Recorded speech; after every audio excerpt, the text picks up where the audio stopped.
আপনারা ভালো আছেন? আপনারা চার্চে এসে যদি আনন্দিত হয়ে থাকেন তাহলে 7 বার বলবেন ইম্মানুয়েল। ঠিক আছে? যাতে অন্ধকারের শক্তি দুর্বলতা সমস্ত সরে যায়, ভেঙে চুরমার হয়। আসুন আমরা 7 বার বলবো ইম্মানুয়েল, জোরে জোরে বলবো ইম্মানুয়েল, ইম্মানুয়েল। আরেকটা শব্দ বলবো, হালেলুয়া বলবো। ইম্মানুয়েল বলেছি, ঠিক আছে, ইম্মানুয়েল আছে আমাদের সঙ্গে, হালেলুয়া বলবো। 7 বার হালেলুয়া বলবো। আপনি উঠে দাঁড়ান, যারা বসে আছেন উঠে দাঁড়ান, দাঁড়ান, হ্যাঁ দাঁড়ান। জোরে জোরে জোরে বলতে হবে যেন শয়তানের দুর্গ ভেঙে যায়, যেন ঈশ্বরীয় আশীর্বাদ নেমে আসে আজকে। হ্যাঁ, সেই জিরিহ নগর থেকে শয়তানের দুর্গ ভেঙে গিয়েছিল যখন তারা সিংহনাদ করেছিল যিশুর নাম, ঈশ্বরের নাম। আসুন আমরা জোরে জোরে বলবো হালেলুয়া, হালেলুয়া, হালেলুয়া,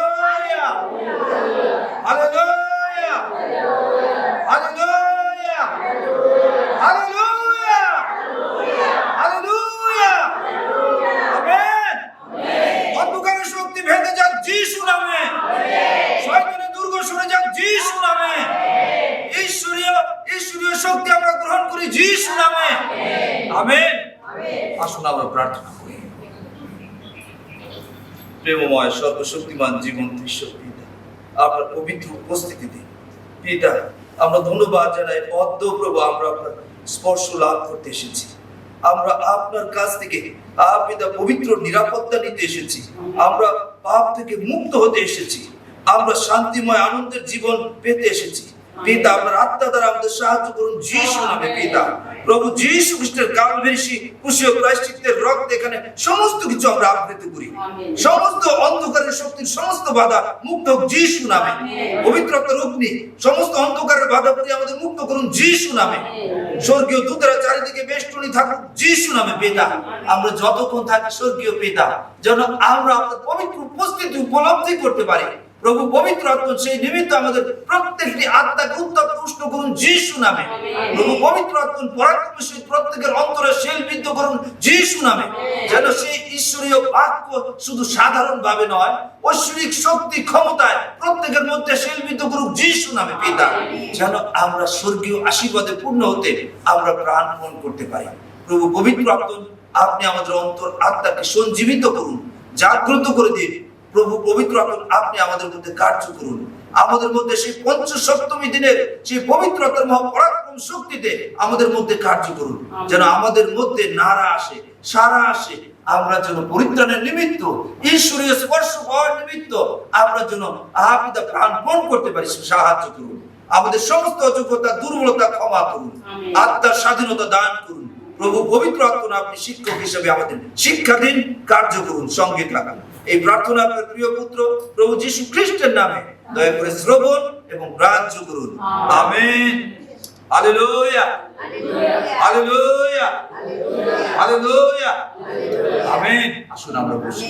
প্রভু আমাদের প্রত্যেককে আশীর্বাদ করুন যীশু নামে।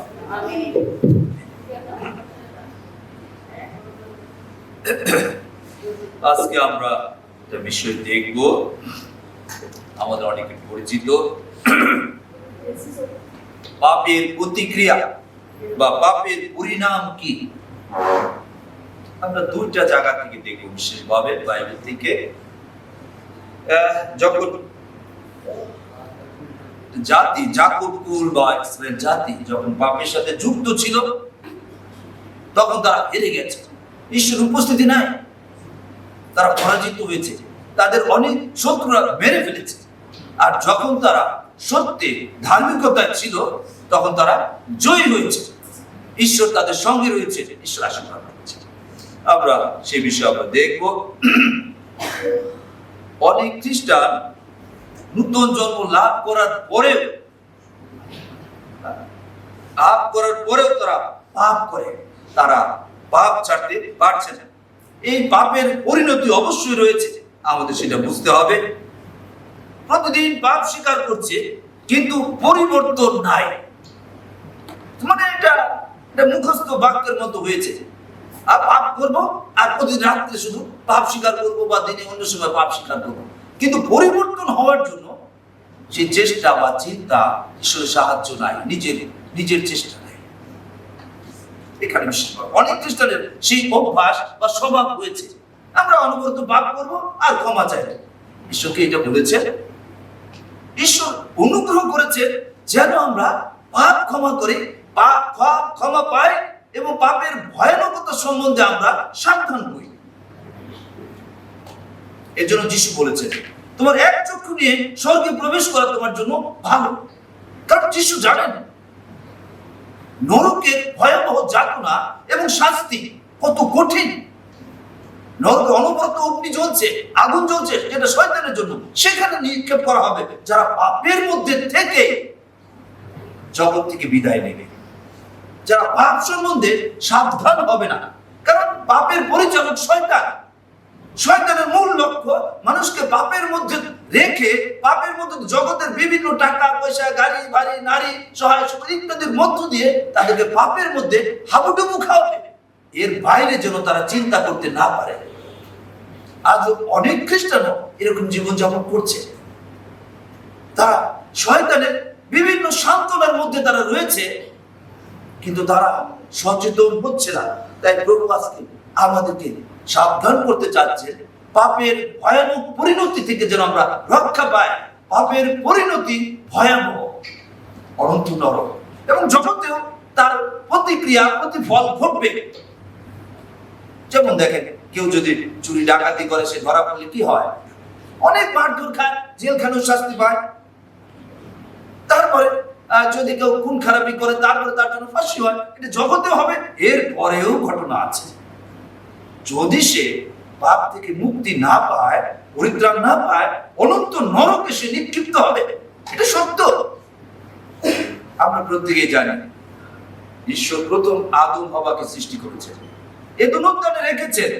ঈশ্বরের পবিত্র উপস্থিতি সেখানে ছিল।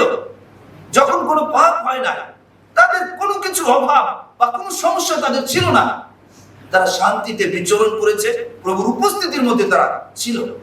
কিন্তু যখন তারা পাপ করেছে, ঈশ্বরের আজ্ঞা অমান্য করেছে, ঈশ্বর যেটা নিষেধ করেছিলেন সেটা করেছে, সেই দিনই তাদের জীবনে বিপদ এসেছে। পাপের সিম্পটম, ভয়, লজ্জা ইত্যাদি এসেছে, এবং ঈশ্বর তাদেরকে বিচ্ছিন্ন করে দিলেন।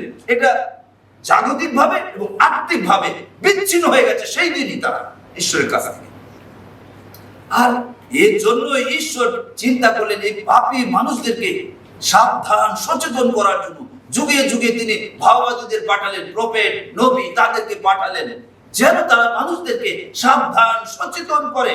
পাপের ভয়ানক সেই শাস্তি থেকে রক্ষা নিমিত্ত যেন মানুষ যেন জেগে উঠতে পারে, সচেতন হয়। তাদের জন্য নিয়ম কানুন দেওয়া হলো, ঘোষণা দেওয়া হলো, ব্যবস্থা দেওয়া হলো। ব্যবস্থা মানে নিয়ম কানুন, যেটা সেই মসির মধ্য দিয়ে দেওয়া হয়েছে। নিয়ম কানুন, নিয়ম কানুন ঠিক, সত্য, কিন্তু আমরা দুর্বল। সেজন্য এই নিয়ম কানুন আমাদের উপর কার্যকারী হতে পারছিল না। আমরা নিয়ম কানুন পালন করে ঈশ্বরের সান্নিধ্যে আসতে যে পবিত্রতা, ধার্মিকতা দরকার, সেটা আমরা অর্জন করতে পারছিলাম না। মানুষ পারছিল না। জিহুদীরা কি করছিল?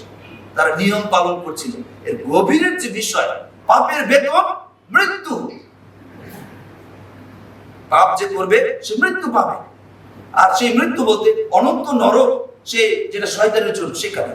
আর ঈশ্বর তাদের জন্য সুযোগ রাখলেন, দয়া করলেন যে তাদের পক্ষে যেন অন্য একটা প্রাণী জীবন দেয়, যেন তারা এখান থেকে শিখতে পারে।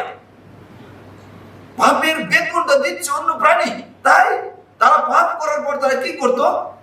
ছাগল বা মেষ নিয়ে যাজকের কাছে যেত, আর তারা ছাগলের মাথায় বা সেই মেষের মাথায় হাত রেখে তাদের পাপ স্বীকার করত। এবং সেই পাপ যখন সেই পশুর মধ্যে যেত, তারপর সেই পশুকে মৃত্যু দিত, মানে তাকে বলি দেওয়া হতো বা জবাই করা হতো, এবং তার রক্ত ছিটিয়ে তাকে জীবন দেওয়া হতো। তার রক্তের পরিবর্তে সে পাপের ক্ষমা পেয়েছে কিছুদিনের জন্য। এটা ছিল যীশু খ্রিস্টের একটা চিহ্ন। আসল ঈশ্বর শুধু পাপ থেকে মুক্ত করতে পারে, আর সেজন্য এরকম নির্দেশনাও ছিল। সেই পশুটা হতে হবে নিখুঁত। মানে সেটা ল্যাংড়া কানা বা ইত্যাদি কিছু হলে হবে না।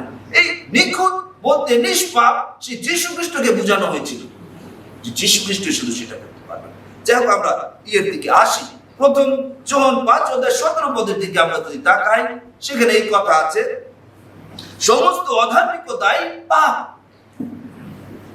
ঈশ্বরের আজ্ঞা অমান্য করা পাপ, সত্য জানিয়া যদি সেটা না করা হয় সেটাও পাপ। আমাদেরকে পাপ সম্বন্ধে বুঝতে হবে।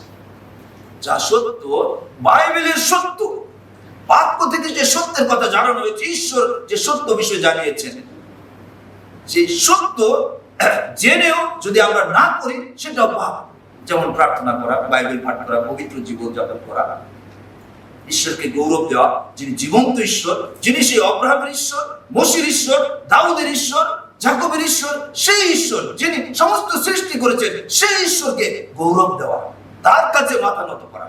যদি এটা আমরা এই সত্য জেনেও আমরা তাকে যদি গৌরব না দিই, তার বাক্য পালন না করি, তাহলে আমরা অন্য কোন শ্রেষ্ঠ বস্তুকে প্রণাম করা নয়। যিনি সর্বশক্তিমান ঈশ্বর, তাকে সম্মান করা, তাকে ভক্তি করা, তাকে ভয় করা, তাকে মান্য করা, তার বিধিনিষেধ মান্য করা, এটা গুরুত্বপূর্ণ। আমাদের বিশেষভাবে সেই দিকে লক্ষ্য রাখতে হবে। যদি আমরা এটা বুঝি, সমস্ত পাপের একটা পরিণতি রয়েছে, এটা যদি আমরা বুঝতে পারি, তাহলে হয়তো আমরা সাবধান। সেই পরিণতি ভয়াবহ, অনন্ত নরক। বাইবেলে সেই কথা বলা আছে, দ্বিতীয় মৃত্যু। একবার মৃত্যু হবে যারা মানসিক ভাবে জন্ম হয়েছে।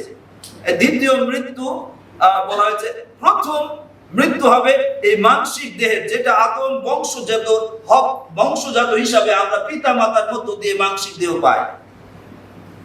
এটা একটা সময় মারা যাবে। এর মধ্যে যারা পরিত্রাণ প্রাপ্ত রয়েছে, পরিত্রাণ প্রাপ্ত ছাড়া তারাও, কারণ ঈশ্বর সেটা বলেছিলেন, যদি করো, আমি যেটা নিষেধ করেছি একদম প্রথমে আদম বাবা, যদি করো মরিবে, সেই কথা সেখানে আছে। তাই মানুষ যখন পাপের মধ্যে পতিত হয়েছে, পাপ বংশজাত, স্বভাবজাত, তাই মৃত্যু এসেছে, মরবে।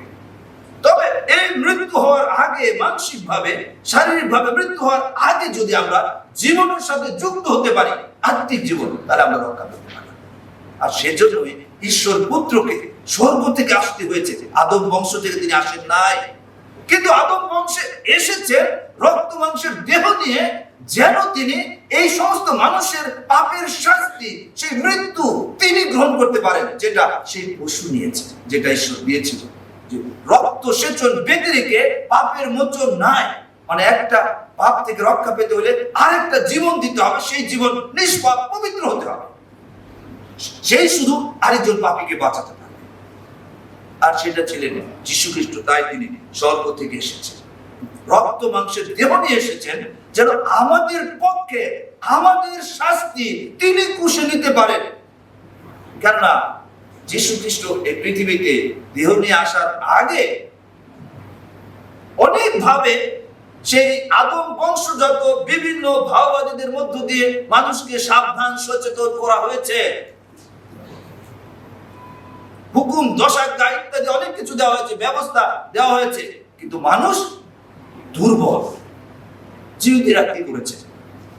জিহুদীদেরকে ঈশ্বর প্রথম সেই অব্রাহাম বংশকে বা সেই যাকব কুলকে বেছে নিয়েছিলেন এই পৃথিবীর একটা স্যাম্পল হিসাবে, যে এদের ঈশ্বর বেছে নিয়েছেন, যেন তাদের কাছে তিনি প্রকাশিত হয়েছেন, যেন এবং তাদের কাছে নিয়ম কানুন দিয়েছেন, যেন মানুষ সেটা ফলো করে, তাদের পাপ থেকে কিছুদিনের জন্য মুক্ত হওয়ার জন্য, সেই পাপের ভয়াবহতা যেন বুঝতে পারে। তাদের পাপের জন্য মৃত্যু তারা প্রাপ্য, কিন্তু তাদের পক্ষে মৃত্যুবরণ করছে কিছুদিনের জন্য পশুর রক্তের গুণে, পশুর জীবনের গুণে সে কিছুদিনের জন্য পাপ মুক্ত থাকে, কিন্তু তারপর আবার যখন পাপ করে আবার সেটা দিতে থাকে। একইভাবে একটা সময় তারা কি করেছে, এটা নিয়ম পালন করছে, তাদের মধ্যে ভিতরে কোনো ভয় নাই, ঈশ্বর ভয় নাই পাপের জন্য। পাপের শেষ পরিণতি হলো অনন্ত নরক, দ্বিতীয় মৃত্যু, যেটাকে বলা হচ্ছে বাইবেলে দ্বিতীয় মৃত্যু। সেই প্রথম মৃত্যু না, প্রথম মৃত্যু আমরা সবাই মারা যাব, এরপরে এই মৃত্যুর আগে যারা পাপ থেকে ক্ষমা পেয়েছে, যীশু খ্রিস্টের মধ্য দিয়ে পাপের পরিত্রাণ নিয়েছে, পাপের ক্ষমা প্রাপ্ত হয়েছে, তারা দ্বিতীয় মৃত্যুতে যাবে না। কিন্তু যারা পাপ করতে করতে মারা গিয়েছে, কোনো চেতন প্রাপ্ত নাই, ঈশ্বরের দিকে ফিরে নাই, তারা যাবে দ্বিতীয় মৃত্যুতে। এটা রয়েছে প্রকাশিত বাক্য 21 অধ্যায় 8 পদের দিকে আমরা দ্বিতীয় মৃত্যুর কথা। এই দ্বিতীয় মৃত্যু মানে অনন্ত কালের জন্য তারা নরকের মধ্যে থাকবে, তারা করতে থাকবে এবং নরকের কীটেরা তাদেরকে খাবে ইত্যাদি। তাই আমরা যদি সাবধান হই তাহলে রক্ষা পেতে পারি। আর এই সাবধানতার জন্যই ঈশ্বর তার জীবন্ত বাক্য দ্বারা আমাদের শিক্ষা দিচ্ছেন এবং প্রভু আমাদের মধ্য দিয়ে সেই কথা বলছেন যেন আমরা প্রত্যেকে সাবধান হই। কেননা আমরা আদম বংশজাত এই দেহ রক্ত নিয়ে এই মন্দ জগতে রয়েছে, চারিদিকে শয়তান রয়েছে। তাই এই সময় আমাদের সচেতন সাবধান হওয়া খুবই গুরুত্বপূর্ণ। যারা স্বর্গে যেতে চায়, ঈশ্বরের সান্নিধ্যে থাকতে চায়, যারা বিশ্বাস করে যে একজন ঈশ্বর রয়েছেন যিনি ন্যায্য পবিত্র, যিনি ন্যায্যতায় বিচার করবেন। যদি আমরা দেখি আর একটু বিষয় দেখব, যিশয় 6 অধ্যায় 1 পদ আপনারা দেখবেন। যিশয় 6 অধ্যায় 1 পদ, সেখানে একটা নগরের বিষয় রয়েছে। 6 অধ্যায় 1 পদ পাঠ করছি। তখন যিশয় সেইরূপ করিলেন। সেই সময় ইসরায়েল সন্তানগণের হেতু জিরিহ নগর রুদ্ধ ও সংরুদ্ধ ছিল, কেউ ভিতরে আসিত না, কেউ বাহিরে যাইত না। মসির দাস যিশয়, মসি যখন মারা গেলেন, যিশয়ের উপর এই বিরাট জিহুদি জাতির দায়িত্ব করেছে, যাকব কুল বা যাকব বংশধর যারা, তাদের দায়িত্ব করেছে। আর এই যিশয় কি বললেন? যিশয়ের মধ্য দিয়ে ঈশ্বর পরাক্রম কার্য করছিলেন চারিদিকে। আর অনেক বড় বড় জাতি তারা ভয়ে কম্পমান ছিল যে এদের সঙ্গে সর্বশক্তিমান ঈশ্বর রয়েছেন, পরাক্রমশালী ঈশ্বর রয়েছেন, যিনি সমস্ত কিছু ধ্বংস করে দিতে পারেন, যারা মন্দতায় আছে তাদের ধ্বংস করেন। তাই এরকম একটা জাতি আমরা দেখি জিরিহ নগরে তারা ছিল। এরা ছিল শক্তিশালী কনানীয় জাতি। কনান দেশেরই একটা বড় শহর জিরিহ, ইংরেজিতে জেরিকো বলা হচ্ছে। আর এই শহরে শক্তিশালী কনানীয় জাতি বসবাস করত। আর তারাও ভয়ে কম্পমান, তারা চারিদিকে সমস্ত তাদের যে বেষ্টনী রয়েছে সমস্ত বদ্ধ করে রেখেছে, রুদ্ধ করে তারা সেই মধ্যে রয়েছে। দেখেন, নগর রুদ্ধ ও সংরুদ্ধ ছিল, কেউ ভিতরে আসতো না, কেউ বাইরে যাইত না, তারা ভয়ে কম্পমান। যখন শুনেছে যিশয়ের পরিচালনায়, কারণ যিশয়ের সাথে ঈশ্বরের উপস্থিতি রয়েছে, ঈশ্বর মসির পরে তাকে আশীর্বাদ যুক্ত করেছে, আর তারা ভয়ে কম্পমান ছিল। সমস্ত তাদের এরিয়ার চারিদিকে ওয়াল, সমস্ত গেট সমস্ত বদ্ধ ছিল, রুদ্ধ অবস্থায় তারা ছিল, যেন ভিতরে বাইরে থেকে কেউ আসতে না পারে, আক্রমণ করতে না পারে। আমরা আর একটু দেখবো, দেখবেন 6:20 পদে, যিশয় 6:20 পদে। আর সেখানে একটা দিক নির্দেশনা ছিল সেই জিরিহ নগরকে কেন্দ্র করে, যার চারিদিকে অবরুদ্ধ অবস্থায় রয়েছে। ঈশ্বর এই জিরিহ নগর সেই জিহুদীদেরকে দিয়েছে, যিশয় এবং তার লোকেরা সেটা দখল করবে। আর তারা 6 দিন তারা সেই নগর প্রদক্ষিণ করেছে, যাজক সহ তারা প্রদক্ষিণ করেছে। কিন্তু 7ম দিনে বলা হয়েছে 7 বার তারা এই নগর চারিদিকে ঘুরবে এবং শেষে তারা তুরি বাদ্য বাজাবে এবং সেই বাদ্য শুনে সমস্ত লোকেরা একসাথে সিংহনাদ করবে। আর এটা তারা করলো যখন চারিদিকে তারা ভিতরে ঢুকতে পারছে না, বড় ওয়াল, আর সেখানে লোকেরা খুবই শক্তিশালী। আর এই নগর প্রদক্ষিণ করার জন্য আগে জিহুদি জাতির 12 বংশ থেকে 12 জনকে পাঠানো হয়েছিল। যিশয় এবং কালেব তারা আত্মা দ্বারা চালিত ছিল, তারা বলেছে এই নগর ঈশ্বর আমাদেরকে দিয়েছেন, আমরা এটা জয় করব। কিন্তু অন্য 10 জন, 10 গোষ্ঠীর 10 জন তারা ভয়ে কাতর ছিল যে সেই নগরে যারা বসবাস করে এরা অনেকটা বীর, শক্তিশালী, আমরা তাদের কাছে খুবই রুগ্ন, ছোট, আমাদেরকে ছিঁড়ে ফেলবে, তারা ভয়ে কাতর ছিল। কিন্তু ঈশ্বরের আত্মা দ্বারা চালিত ছিল যিহোশূয়া এবং কালেব। ঈশ্বর আমাদেরকে দিয়েছেন, আমরা সেটা জয় করব। ঈশ্বর আমাদের সঙ্গে রয়েছে। আর সেই নগরের লোকেরা ভয়ে কম্পমান, তারা অবরুদ্ধ অবস্থায় রয়েছে। কিন্তু আমরা দেখি যখন তারা এই জিহুদি জাতি যিহোশূয়ার পরিচালনায় চারিদিকে দাঁড়িয়ে আছে, সপ্তম দিনে তারা একসাথে সিংহনাদ করেছে, জোরে সিংহের মতো একটা আওয়াজ করেছে। আর সেই সময়, বা অনেকে বলছে হালেলুয়া, এরকম করেছে। আর সেই সময় সেই নগরের সমস্ত ওয়াল নিচে পড়ে গেছে, ভেঙে গেছে। আর তখন তারা সেটা জয় করেছে, সেই জিরিহো নগর তারা জয় করেছে। কারণ ছিল এই, ঈশ্বর তাদের সঙ্গে রয়েছে, তাদের মধ্যে মন্দতা ছিল না। মূল কথা, তারা পবিত্র ছিল, ঈশ্বরের দিক নির্দেশনা অনুসারে সেখানে তারা কাজ করছিল, তাদের মধ্যে পাপ ছিল না। সেই জন্য ঈশ্বর সেখানে তাদের সঙ্গে ছিলেন। এই বিরাট জাতিকে, ভয়ঙ্কর জাতিকে তারা পরাজিত করতে পেরেছে ঈশ্বরের শক্তিতে।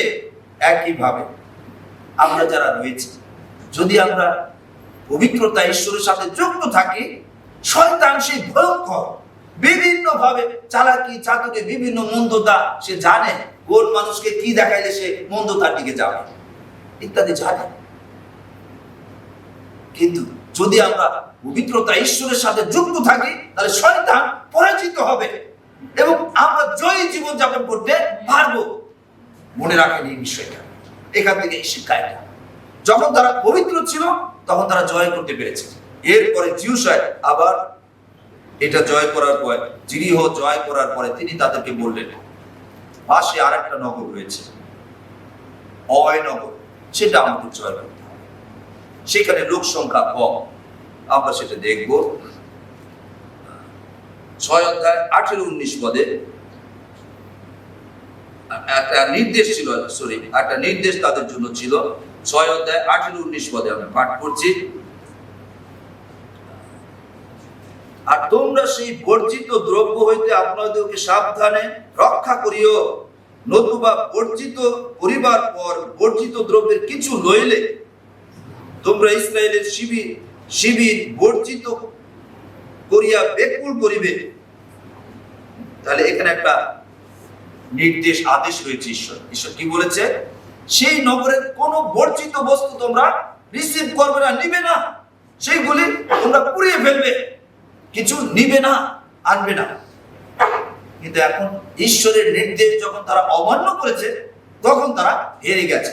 আর এটা আমরা দেখব, সেই আমরা যদি দেখি সেই যিরিহো নগর, যিহোশূয়া 7 অধ্যায় 5 পদে আমরা দেখব, সেখানে এই কথা আছে। আর অয়ের লোকেরা তাহাদের মধ্যে প্রায় 36 জনকে আঘাত করিল, নগর দ্বার হইতে সবারই পর্যন্ত তাহাদেরকে তাড়না করিয়া অবরোহণের পথে আঘাত করিল, তাহাদের লোকদের হৃদয় গলিয়া গিয়া জলের ন্যায় হইল। এই ছোট নগর এখন তারা যাচ্ছে, এই ছোট নগরের ঘটনা, এখানে তারা হেরে গেছে। এই নগরটা ছিল সেই যিরিহো থেকে পূর্ব দিকে একটা ছোট শহর, সেখানে অল্প লোকজন রয়েছে। আর যিহোশূয়া এবং তার লোকেরা এটা প্রদক্ষিণ করার পর, এটা দেখে আসার পর তারা চিন্তা করে এখানে অল্প লোক, আমরা বড় নগর জয় করেছি, সেই যিরিহো যারা সেই দৈত্যের মতো ছিল, শক্তিশালী, সেটা জয় করেছি। আর এটা হলো একটা সাধারণ নগর, ছোট নগর। তারা ঠিক করলো যে 300 লোক গেলেই চলবে, তারা 300 জনকে তারা ঠিক করলো। আর তারা যখন সেই নগরে গেল, দেখা গেল তারা পালিয়ে এসেছে এবং তাদের মধ্য থেকে 36 জনকে মেরে ফেলা হয়েছে। এখন ঘটনা কি? আর যখন সেই লোকেরা, যে লোকেরা বড় শহর দখল করেছে, বীরদেরকে পরাজিত করেছে, কার শক্তিতে?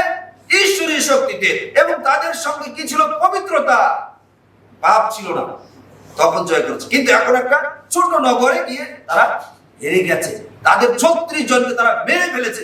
এবং তাদের পালিয়ে আসতে হয়েছে অনেক দূর পর্যন্ত, তারা তাড়না করেছে, তারা পালিয়ে বেঁচেছে। আর এই সময় আমরা দেখি সেই জিউসয় এবং আরো প্রাচীন যারা ছিল, জিউসয় লিডার মসির জায়গায়, জিউসয় এবং অন্য লিডার তারা সেই নিয়ম সিন্ধুকের কাছে উবুর হয়ে পড়ে আছে। কেন এটা হলো? এটা হওয়ার তো কথা না। ঈশ্বর, কারণ যারা পবিত্র তারা এখন বুঝতে পারছে না, কারণ সেখানে একটা অপবিত্র ঘটনা ঘটেছে। তাদেরকে নিষেধ ছিল যে তোমরা সেখানকার বর্জনীয় কোনো জিনিস তোমরা গ্রহণ করবে না, কিন্তু একটা ঘটনা ঘটেছে। সেখানে আখন নামের এক ব্যক্তি রয়েছে, আমরা দেখব 20-22 পদে এটা আছে, জিউসয় 7 অধ্যায় 20-22 পদে।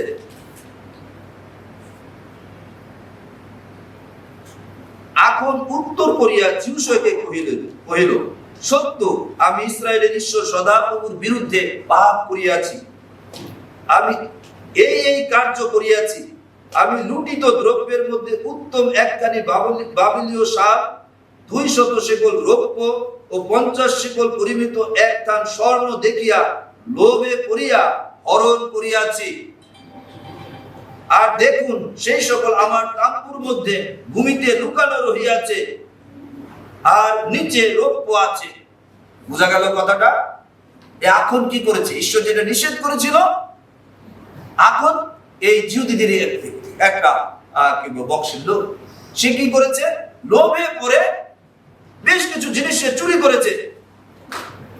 সেই লুটিত দ্রব্যের সাল, 200 শেকল রৌপ্য, 50 শেকল পরিমাণ এক থান স্বর্ণ, এবং এইগুলি সে চুরি করেছে। চুরি করে সে যেখানে তাকে তার তাঁবুর নিচে, মাটির নিচে সেগুলি ঢেকে রেখেছে। এখন আমার কথা, সে যে লুকিয়ে রেখেছে, এটা কে জানে? বলেন, কে জানে? ঈশ্বর জানে, তাকে ফাঁকি দেওয়া যায় না। একইভাবে আমরা যারা গোপনে কিছু করি, মন্দ তাই কেউ হয়তো জানে না, আমার স্ত্রী জানে না, আবার স্বামী কি করে স্ত্রী জানে না, স্ত্রী কি করে স্বামী জানে না, কিন্তু একজন রয়েছে সমস্ত অন্তঃকরণের বিষয়ে জানেন, গভীরের বিষয়ে জানেন, গোপনে কি করেন, অন্ধকারে কি করেন, বা মনে মনে কি চিন্তা করছেন তিনি জানেন। তাকে ফাঁকি দেওয়া যায় না, ঈশ্বর জানেন। আর যখন এই যে জিহুসয় তারাও জানে না, কেন আমরা হেরে গেলাম, তার ধার্মিক লোকেরাও জানে না, তারা উবুর হয়ে এখন পড়ে আছে সেই নিয়ম সিন্ধুকের কাছে, যেখানে ঈশ্বরের উপস্থিতি রয়েছে। আর সন্ধ্যা পর্যন্ত তারা পড়ে আছে, ছাই মেখে ধুলা দিয়ে পড়ে আছে। আর ঈশ্বর তাদেরকে জানালেন, জিহুসয় উঠো, জিহুসয় উঠো। ঈশ্বর তাকে জানালেন যে আখনের পরিবার স্বর্ণ রৌপ্য ইত্যাদি চুরি করেছে, তোমাদের মধ্যে মন্দতা আছে, মন্দতা দূর করো। 22 পদের দিকে আমরা যদি দেখি, এখানে আছে 7 অধ্যায় 22 পদে কথা আছে, তখন জিহুসয় দূত প্রেরণ করিলেন, তাহারা তাহার তাম্বুতে দৌড়াইয়া গেল, আর দেখো তাহার তাম্বুর মধ্যে তাহার লুকানো রহিয়াছে, আর নিচে রৌপ্য ছিল। আর তাহারা তাম্বুর মধ্যে হইতে সেই সকল লইয়া জিহুসয় ও সমস্ত ইসরায়েল সন্তানদের কাছে আনিল, এবং সদাপ্রভুর সম্মুখে তাহা বিস্তার করিল। এই সব কিছু নিয়ে এসেছে। আর ঈশ্বর তো এর আগে জিহুসয়কে বলেছে, তোমাদের মধ্যে পাপ রয়েছে, এই পাপ দূর করো। এই পাপ থাকলে আমি তোমাদের সঙ্গে নাই। তাহলে এর আগে ঈশ্বর, যখন পাপ ছিল না, ঈশ্বর ছিল তাদের সঙ্গে, ঈশ্বরের শক্তিতে তারা জয় করেছে। যখন তারা পাপ করেছে, এদের এক দলের মধ্যে একজনও যদি পাপ করে, সেই পাপ তাদেরকে ধরবে। একইভাবে একটা পরিবারে যদি একজন পাপী থাকে, মন্দ লোক থাকে, সেই পরিবারকে সে জ্বালায় পুড়ে ছারখার করতে পারে। একজন পরিবারে একজনের যদি পাপ থাকে, সেই পরিবারে শান্তি নষ্ট হয়ে যাবে, সেই পরিবারে আনন্দ থাকবে না, বিভিন্ন অসুবিধা আসবে পরিবারে। এই যে জিহুদি জাতি, তাদের মধ্যে একজনের মধ্যে পাপ পাওয়া গেল, সে আখন তার নাম, সে চুরি করেছে যেটা নিষেধ ছিল। আর ঈশ্বরকে আমরা ফাঁকি দিতে পারি না। সমস্ত কিছু তিনি দেখেন, আমার মনের চিন্তাগুলিও দেখেন। ঠিক একই রকম এই জগতেও সেই শাস্তি আছে। যারা পাপের মধ্যে থাকবে তারা বিভিন্ন রকমের লজ্জা, অপমান বা ধ্বংস হতে পারে, শাস্তিতে আছে পাপে। ঠিক এটাই শেষ নয়, তারা পাপের মধ্যে ঈশ্বরের বাক্যের বিরুদ্ধে থাকলে তারা নরকে যাবে, সেখানেও শাস্তি রয়েছে। তাই আমাদেরকে সাবধান হতে হবে। হিতোপদেশ 11:21 কোন পাপী শাস্তি না পেয়ে রক্ষা পাবে না, দুষ্ট অদণ্ডিত থাকিবে না। এটা বাইবেলের কথা। কি বলছে? কোন পাপী শাস্তি না পেয়ে রক্ষা পাবে না। যারা পাপের মধ্যে রয়েছে তারা শাস্তি, যদি সে পাপ থেকে মুক্তি নেয়, মুক্তিদাতা যীশু খ্রিস্টের মধ্য দিয়ে, তাহলে রক্ষা পাবে। পাপের ক্ষমা সে নিতে পারে। যিনি বিচারকর্তা, যিনি পুত্র ঈশ্বর, তিনি এসেছেন পাপীদের জন্য, যেন পাপীদেরকে রক্ষা করতে পারেন, পাপ রোগ থেকে রক্ষা করতে পারেন। পাপকে বিষের সাথে তুলনা করা হয়েছে। যেমন আমরা কেউ বলি না যে আজকে বিষ খাবো, আবার 5 দিন পরে আবার খাবো, বলি নাকি আমরা কেউ? কারণ কি? আমরা জানি বিষ খেলে মারা যাবো, তাই না? তাই আমরা সেই বিষ থেকে অনেক দূরে থাকি। ঠিক পাপ ও বিষের মতো। আজকে পাপ করব, আবার 2 দিন পরে আবার করব। প্রভু এটা চান না। আমরা এটাকে কিভাবে গ্রহণ করছি? পাপ বিষের মতো। পাপের জন্য পাপের বেতন মৃত্যু। যারা পাপ করবে বেতন হিসেবে মৃত্যু পাবে না। তাই বাঁচাবার জন্য প্রভু যীশু এসেছে, যে মধ্য জগতে মাংস পরিহিত এই দুর্বল মানুষদের জন্য আমি মুক্তির মূল্য পরিশোধ করব আমার জীবন দিয়ে। আর যীশু তার জীবন দিয়ে খুশি সেই মুক্তির মূল্য পরিশোধ করেছে। যে কোনো পাপী যীশুকে বিশ্বাস করবে, সে সমস্ত পাপের ক্ষমা পাবে এবং তার অনুতাপ সহকারে যীশুর কাছে আসবে, পাপ স্বীকার করবে, তারা সেটা থেকে রক্ষা পাবে। একইভাবে আমরা আরেকটু দেখব যে আমাদেরকে নিশ্চিত থাকতে হবে দুষ্টরা শাস্তি পাবেই। আজকে আমরা ভাবতে পারি আমরা চার্চে আসি, যাই, আমরা তো ভালোই আছি, আমরা গান করি, আমরা বাক্য প্রচার শুনি, কিন্তু আসলে কি আমরা সব যথাযথভাবে করছি? যিশু কি বলছেন? যে আমাকে ভালোবাসে সে আমার বাক্য পালন করবে। যোহন 14:15 এই কথা আছে, যে আমাকে ভালোবাসে সে আমার বাক্য পালন করবে। বাক্য মানে আমার কথা যদি পালন করে, তখন আমি বুঝবো যে সে ভালোবাসে, আর নইলে বলবো এই ভণ্ড, মিথ্যা। আজকে আমাদের জন্য কথা আছে, যেন যখন আমরা চার্চে আসি, যেন আমরা দশমাংশ প্রভুর জন্য আলাদা করে দেই। আমরা কি যথাযথভাবে করছি? প্রশ্ন দিচ্ছি কিনা? উপহার নিয়ে আসি চার্চে, এটা চার্চের কথা। চার্চ মানে গির্জা, যেন সেটা আছে। দশমাংশ নিয়ে আসি, অগ্রিমাংশ নিয়ে আসি। আমরা শুধু শুধু আসবো, সেটা প্রভু বলে নাই। কেননা প্রভু সমস্ত কিছু দিয়েছে, 10 ভাগের 1 ভাগ সে লেবীয়দের জন্য, ঈশ্বরের যারা কাজ করে তাদের জন্য, যেন তারা সেটা দ্বারা ঈশ্বরের কাজকে সামনে নিয়ে যেতে পারে। আর অন্য কাজ রয়েছে, আমাদের স্মরণ রাখতে হবে। আর যখন আমরা ঈশ্বরের কথার বাইরে যাই, তখন অসুবিধা সেখানে রয়েছে। তাই অনেকে আছে দশমাংশ না দিয়ে সেই দশমাংশ নিজে ব্যবহার করছে। তারা ভাবছে যে এটা ব্যবহার করলে আমার বেশি সুবিধা আছে, আর একটু বেশি কিছু কিনতে পারবো, কিন্তু তারা বুঝতে পারছে না পরিণামে তাদের বিভিন্ন রকমের অসুবিধা আসছে। এর চেয়ে বেশি পয়সা তাদের ঘর থেকে বেরিয়ে যাবে তাদের জীবন থেকে। তারা হয়তো তারা অসুস্থ হবে, বিভিন্ন সমস্যায় থাকবে, অর্থদণ্ড ঘটবে ইত্যাদি। যারা অনেক আগে থেকে দশমাংশ ঈশ্বরের জন্য দেয়, যারা উপহার নিয়ে প্রভুর কাছে আসে, যারা ঈশ্বরকে ভয় করে, তারা সেইগুলি করছে, তাদের কোনো ভয় নাই। আর যারা ধ্যান নাই, আমি অনুরোধ করি আপনারা স্বর্গে যেতে চাইলে প্রভুর বাক্য পালন করতে হবে। প্রভু এটা চান। সেখানে বলা হচ্ছে মালাকি 3:9-10 এই কথা বলা হচ্ছে, তোমরা আমাকে ঠকাচ্ছ, চুরি করছো আমার। কারণ সমস্ত কিছু তার, টাকা পয়সা, গাড়ি বাড়ি, সহায় সম্পদ সব তার। তিনি বলছেন তোমরা 9 ভাগ ব্যবহার করতে পারবে, 10 ভাগ করে 1 ভাগ আমার কাজের জন্য। কিন্তু আমরা ঈশ্বরকে না দিয়ে সেটা আমরা চুরি করছি, এটা বলা হচ্ছে সেখানে।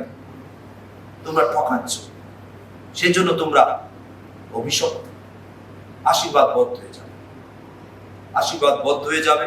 আর সেই কারণে অনেক রকম সমস্যা আসতে পারে, বা একজনকে মেরে ফেলতে পারে, আত্মিক মৃত্যু নিয়ে আসে। আর আত্মিক মৃত্যু প্রাপ্ত বলে সে স্বর্গে প্রবেশ করতে পারবে না, সে স্বর্গে প্রবেশ করতে পারবে না।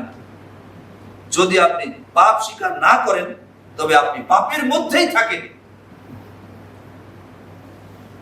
এখন পাপ করে চুপ করেছিল, গোপন অবস্থায় ছিল, ঈশ্বর সব জানেন, ঈশ্বর প্রকাশ করে দিলেন যিশোর মধ্য দিয়ে। কোন পাপ কেউ লুকিয়ে রাখতে পারবেন না।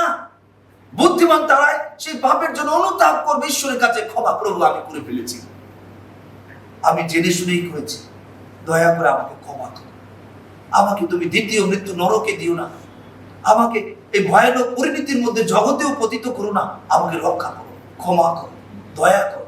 সে স্বামী হোক, স্ত্রী হোক, ছেলে হোক, মেয়ে হোক, প্রত্যেকের জন্য পাপ করলে পাপ স্বীকার করতে হবে। যদি পাপ স্বীকার না করে সে দণ্ডের মধ্যে থাকবে।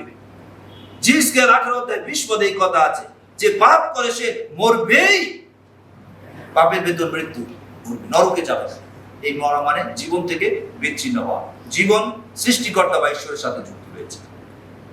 এই বাইবেলের পদ আমি বলছি যেন আপনারা স্মরণ রাখেন। তাই আমাদের কি প্রয়োজন রয়েছে? যেন আমরা আত্মিকভাবে মৃত্যুপ্রাপ্ত না হই, পাপ বিষয়ে সাবধান থাকি, আমরা যেন সাবধান হই। আমরা আরেকটা পদ দেখছি, লেবীয় 20:20 পদে আছে।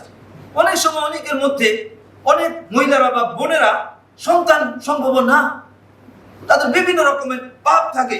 হ্যাঁ, তারা অনেক পুরুষ কি বলবো, তারা সংসার করলেও তাদের মধ্যে সন্তান আসছে না, তারা পাপের মধ্যে রয়েছে, বিভিন্ন পাপ তারা হতে পারে যে নিষেধ রয়েছে লেবীয় 20:20 পদে।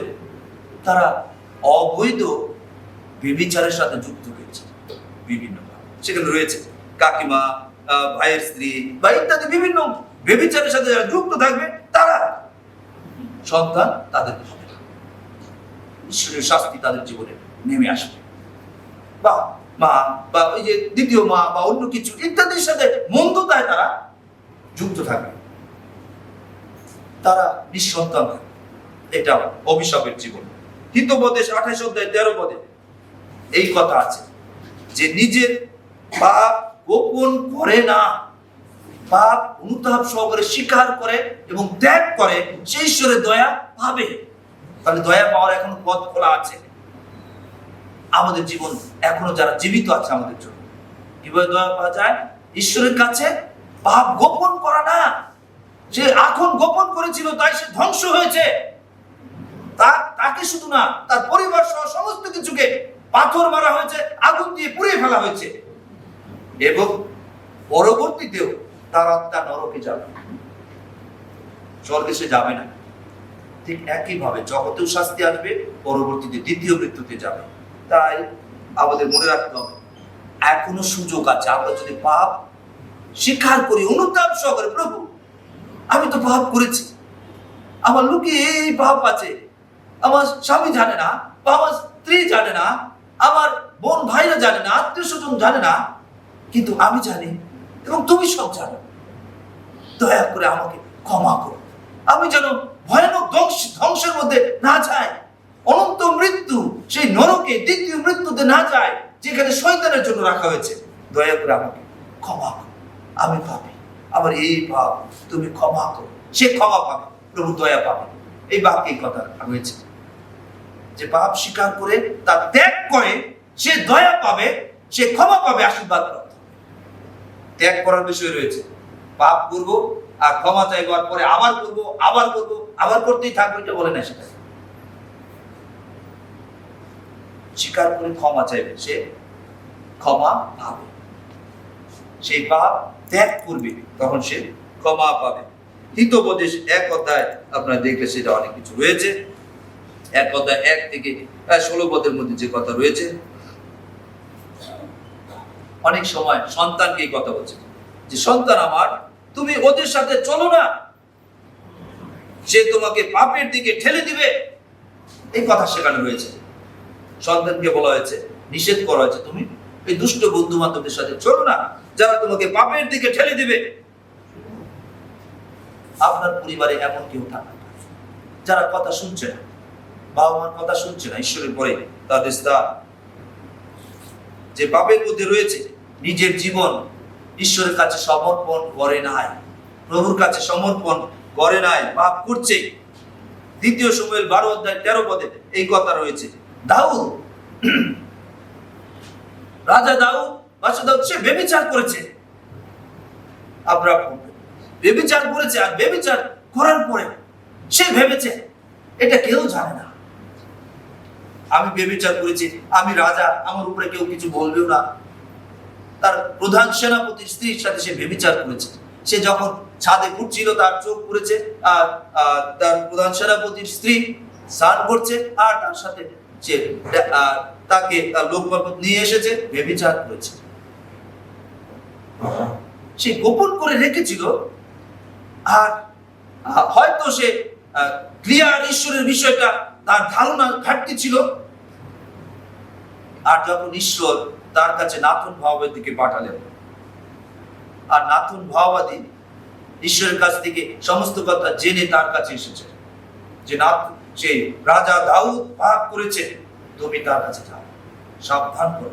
যদি সে পাপ স্বীকার করে সে বাঁচবে, আর যদি সে পাপ গোপন করে সে ধ্বংস হবে, তাকে শেষ করে দেওয়া হবে। ঈশ্বর এই সংবাদ দিয়ে নাথুনকে পাঠিয়েছিলেন। আর নাথুন যখন এসেছে রাজার কাছে অন্যভাবে বলেছে, উদাহরণ দিয়ে মেষের বিষয়ে বলেছে যে একজনের অনেকগুলি মেষ আছে, আরেকজনের একটাই মেষ আছে। যার অনেকগুলি মেষ আছে সে তার মেষ একটাও জবাই করে না, কিন্তু অন্যের যে একটা ছিল সেটাকে সে জবাই করেছে। রাজন, আপনি কি বলেন, এখন কি করা উচিত? দাউদ কি বলছে? রাজা দাউদ, হ্যাঁ সেটা ভারী অন্যায়, যার একটা তার এটা সে কেটেছে বা খেয়েছে, তার অনেকগুলি ছিল, সেইগুলি কেন ব্যবহার করে নাই? তখন নাথন তাকে বললেন, সেই ব্যক্তি আপনি, আপনার অনেক স্ত্রী রয়েছে, কিন্তু তারপরেও একজনের একটা স্ত্রী ছিল, আর তাকে আপনি, তার সাথে আপনি ব্যভিচার করেছেন, এবং তার স্বামীকে সেই যুদ্ধের সামনে পাঠিয়ে দিয়েছেন যেন সে মারা পড়ে। আমি সেই ঘটনা এখন বলতে চাচ্ছি না, আমি এই পর্যন্ত রাখতে চাচ্ছি। অতএব আপনি পাপ করেছেন। আর তখনই দাউদ অনুতাপ করতে থাকলেন, হ্যাঁ আমি এখনো বেঁচে আছি, ঈশ্বর আমাকে মেরে ফেলেন নাই। তখন অনুতাপ সহকারে পাপ স্বীকার করলেন বাঁচবার জন্য। আর তখন নাথন ভাওবাদী তাকে বললেন, আপনি মরবেন না, যেহেতু আপনি পাপ স্বীকার করেছেন ঈশ্বরের কাছে অনুতাপ সহকারে, আপনি মরবেন না। আর ঈশ্বরের কাছ থেকে সেই দাউদ রাজা পাপের ক্ষমা পেলেন। আদি পুস্তক 20:6 যদি আমরা দেখি, অভিভাবক রাজা অব্রাহাম তার সুন্দর স্ত্রীকে নিয়ে সেখানে এসেছে, তাদের মধ্যে ভয় ছিল। আর অব্রাহাম তার স্ত্রীকে বোন বলে পরিচয় দিয়েছে, আর সেই রাজা সরল ভাবে তাদেরকে গ্রহণ করেছে। তাদের সময় এরকম ছিল, যাদের বিয়ে হয় নাই, বোন টোন আছে, তাদেরকে তারা বিয়ে করতে পারে, বা তাদের সাথে তারা ঘুমাতে পারে, শয়ন করতে পারে ইত্যাদি। ঈশ্বর তার মনোনীত সন্তান অব্রাহাম তার স্ত্রীকে রক্ষা করার জন্য তিনি এক ব্যবস্থা করেন। তিনি অভিমেলক সরল ভাবে গ্রহণ করেছে, তাই তাকে পাপ করতে দেননি, তাকে রক্ষা করেছে। ঠিক ঈশ্বর আমাদেরকে রক্ষা করতে পারেন যদি আমরা সরল ভাবে ঈশ্বরের সাথে যুক্ত থাকি, যদি সরল ভাবে আমরা যুক্ত থাকি। যাকব 4:7 এই কথা আছে, ঈশ্বরের বশীভূত হও, কিন্তু দেয়াবলের বা শয়তানের প্রতিরোধ করো। ঈশ্বরের অধীনে আসতে হবে, নিয়ন্ত্রণে আসতে হবে, ঈশ্বরের কথায় বাধ্য হতে হবে, ঈশ্বরের বাক্য যেভাবে বলেছে সেটা শুনতে হবে। তারপরে দেয়াবল মানে শয়তানের সমস্ত বিষয়কে প্রতিরোধ করতে হবে, সেই বাক্য অনুসারে ব্যবহার করতে হবে। চুরি করিও না, চুরি করার সুযোগ রয়েছে, এখানে অনেক সুন্দর সুন্দর জিনিস আছে, গয়না আছে, তারপরে অনেক ভালো দামি ঘড়ি আছে, সুযোগ আছে, কেউ নাই, করা যাবে না। সেই বাক্য অনুসারে ঈশ্বরের সন্তানরা ঈশ্বরের বাক্য পালন করবে, তারা চুরি করবে না। তাহলে সেই শয়তানকে প্রতিরোধ করবো কিভাবে? সেই বাক্য অনুসারে। বাক্য বলেছে চুরি করিও না, মিথ্যা কথা বলিও না, মিথ্যা কথা বলা যাবে না। এই কথা, এই বাক্য আপনি ব্যবহার করছেন, তখন শয়তান আপনাকে ফেলে আপনি মিথ্যা বললেন না, সত্য বলছেন। অনেক সময় সত্যের কারণে কিছু কিছু কষ্ট আসতেও পারে, কিন্তু ঈশ্বর রক্ষা করবেন, ঈশ্বর সুরক্ষা দেবেন। যেমন যোসেফকে তিনি সুরক্ষা দিয়েছেন, আর ঠিক একইভাবে আমাদের ঈশ্বরের বশীভূত হওয়া মানে ঈশ্বরের বাধ্য হওয়া। ঈশ্বর যে বাক্য যেভাবে বলেছে সেটা পালন করা, করলে আমরা জয়ী হব। সেই জিরিহর মতো আমরা শয়তানকে আমরা পরাজিত করতে পারবো, আমরা ঈশ্বরের আশীর্বাদ প্রাপ্ত হব। আর যদি আমরা মানুষকে গুরুত্ব দিই, মানুষের বন্ধুতায় পতিত হই, পাপের সাথে যুক্ত থাকি, এই জগতে অশান্তি, কষ্ট, সমস্যা আসবে, অসুবিধা এবং পাশাপাশি বিভিন্ন রোগ পীড়াও আসে পাপের মধ্য দিয়ে, এবং পরবর্তীতে ভয়ানক শাস্তি, অনন্ত নরকে তাকে নিক্ষেপ করা হবে।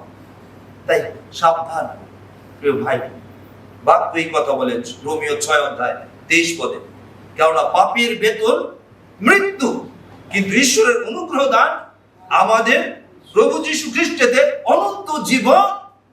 পাপ করলে সে বেতন কি পাবে? কথা বলেন, পাপ করলে বেতন কি পাবে? মৃত্যু। মানে কোন মৃত্যু? এই যে মারা গেল যে একটা বুড়াবে, এইটাই না। অনন্ত মৃত্যু বলতে সেই নরকে নিক্ষেপ করা হবে, নরকে যাবে, আগুন যেখানে শয়তানের জন্য রাখা হয়েছে সে সেটা পাবে, দ্বিতীয় মৃত্যুতেও সেটা। কিন্তু ঈশ্বরের অনুগ্রহ দান আমাদের প্রভু যীশু খ্রিস্টের অনন্ত জীবন। ঈশ্বর যীশু খ্রিস্টের মধ্য দিয়ে অনন্ত জীবন দিয়েছেন। যারা যীশু খ্রিস্টের শরণাপন্ন হবে, যীশু খ্রিস্টের সাথে যুক্ত হবে বিশ্বাসে, হ্যাঁ প্রভু যীশু আপনি আলাদা, আপনি স্বর্গ থেকে এসেছেন, আপনি আদম বংশের কোনো পাপী মানুষ না, আপনার নামের মধ্যে সেই ক্ষমতা রয়েছে, আপনি পরিত্রাণ কর্তা। প্রেরিত 10:43 এই কথা আছে। ভাবাদরা সকলে তার পক্ষে এই সাক্ষ্য দিচ্ছে, তার নামের গুণে সমস্ত পাপের ক্ষমা হয়। তার নাম মহাপবিত্র নাম, তিনি ঈশ্বর পুত্র, স্বর্গীয় থেকে এসেছেন, তিনি আদম বংশের রক্তজাত না। ঈশ্বরীয় আত্মাতে, ঈশ্বরীয় শক্তিতে তিনি কুমারের মধ্য দিয়ে এসেছেন। তিনি আমাদেরকে মুক্ত করতে পারেন। তিনি যদি আমরা, ঈশ্বর এই অনুগ্রহ করেছেন এই পাপী মানুষদের জন্য, যারা এখনো আমরা পাপের মধ্যে রয়েছি, যদি সেই যীশু খ্রিস্টকে আমরা বিশ্বাসে গ্রহণ করি যে যীশু আপনি মুক্তিদাতা। যীশু নামের অর্থ হইল পাপ থেকে পরিত্রাণ কর্তা, রক্ষা কর্তা। আমি পাপ করেছি, দয়া করে আমাকে ক্ষমা করুন। আমি সেই আগুনের পরিবারের মতো ধ্বংস হতে চাই না জগতেও, এবং সেই নরকেও আমি যেতে চাই না, আমি স্বর্গে যেতে চাই। আপনার জন্য সুযোগ আছে, যে কোনো পাপ করেছেন, কিন্তু যদি আপনি ঈশ্বরের অনুগ্রহকে গ্রহণ করেন, যীশু খ্রিস্ট তার কাছে অনুতাপ সহকারে পাপ স্বীকার করেন, আমি বিশ্বাস করি আপনি পাপীদের মুক্তির মূল্য আপনি পরিশোধ করেছেন ক্রুশে। আমি একজন পাপী, আমার এই পাপ দয়া করে ক্ষমা করুন, আমি দুঃখিত। আমি এখন আপনাকে জানতে পেরেছি যে এই পাপের ভয়ানক শাস্তি, অনন্ত নরক, ধ্বংস, পৃথিবীতেও লজ্জা, অপমান, বিভিন্ন অসুবিধা, দয়া করে আমাকে ক্ষমা করুন, তাহলে সে রক্ষা পাবে। একই কথা রয়েছে 1 জোহন 5:11-12 ঈশ্বর পরিত্রাণ দেন, পাপের ক্ষমা দেন, সেটা তার পুত্রের মধ্য দিয়ে দিয়েছেন, পুত্র যীশু খ্রিস্ট। আর পুত্রকে যে পাইয়াছে সে পাপের ক্ষমা পেয়েছে। আপনি এখন আপনাদের আমাদের বিষয় জানানো, যেন আমরা সাবধান হই, যেন কেউ নরকে না যায়, জগতে আমরা আশীর্বাদের জীবন যাপন করি, যেন ঈশ্বর আমাদের সঙ্গে থাকেন, আমরা যেন জয়ী জীবন যাপন করতে পারি। সেই জিরিহর মতো আমরা জয়ী হই। ঈশ্বর আমাদের সঙ্গে থাকলে আমরা জয়ী হব। আসুন আমরা উঠে দাঁড়াই। আপনার পাপের জন্য আপনি অনুতাপ করুন, চোখ বন্ধ করুন, উঠে দাঁড়ান।